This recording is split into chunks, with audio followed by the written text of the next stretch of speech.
माझे नाव ज्ञानेश्वर गणपत महाले, राहणार अंतरवेली, तालुका निफाड, जिल्हा नाशिक.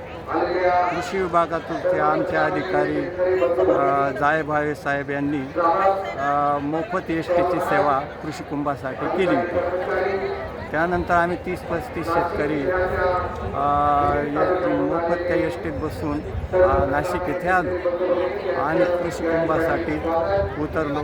त्यानंतर विविध कंपन्यांचे असे स्टॉल लागलेले होते. ट्रॅक्टर असे अनेक अशी यंत्र होते. तिथे आम्हाला भरपूर अशी समाधानकारक माहिती मिळाली.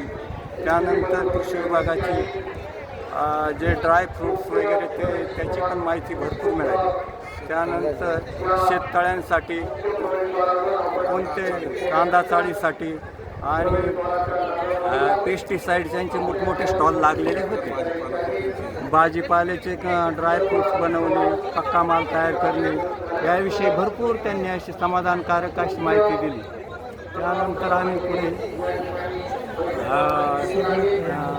शेडनेट, कांदा साठवणूक याची पण भरपूर त्यांनी अशी समाधानकारक माहिती दिली.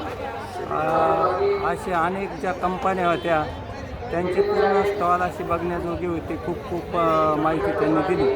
त्यानंतर खाऊ गल्ली होती, तिला आम्ही त्या खाण्याचा आस्वाद वगैरे सर्व घेतला आणि शासनातर्फे जे सेवा देण्याचा प्रयत्न केला, पाण्याची सोय, पंडाल वगैरे मोठमोठे होते, त्यांनी ती सेवा एकदम उत्कृष्ट पुरवली. तसेच बचत गटाचे जे मोठमोठे स्टॉल होते, बचत गटांच्या ज्या बायांनी जे विविध उत्पादने त्यांनी तयार केली त्याचे पण स्टॉल लागलेले होते आणि ते आकर्षक आणि बघण्याजोगे होते.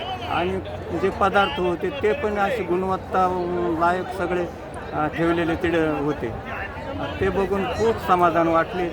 शासनाने हा जो कार्यक्रम केला तो खूप आम्हाला आवडला. यांनी असे वर्षानुवर्षे असे कुंभ तयार करावे आणि शेतकऱ्यांसाठी नवनवीन माहिती, आधुनिक माहिती शेतकऱ्यांना मिळत जाईल आणि त्याच्यातून कृषीचा विकास पण होईल. आधुनिक तंत्रज्ञानाचा सुद्धा त्याला खूप मोठा सपोर्ट तयार होईल आणि शेतकऱ्यांचे जीवन सुकर होईल यात आम्हाला खूप आनंद आहे. असं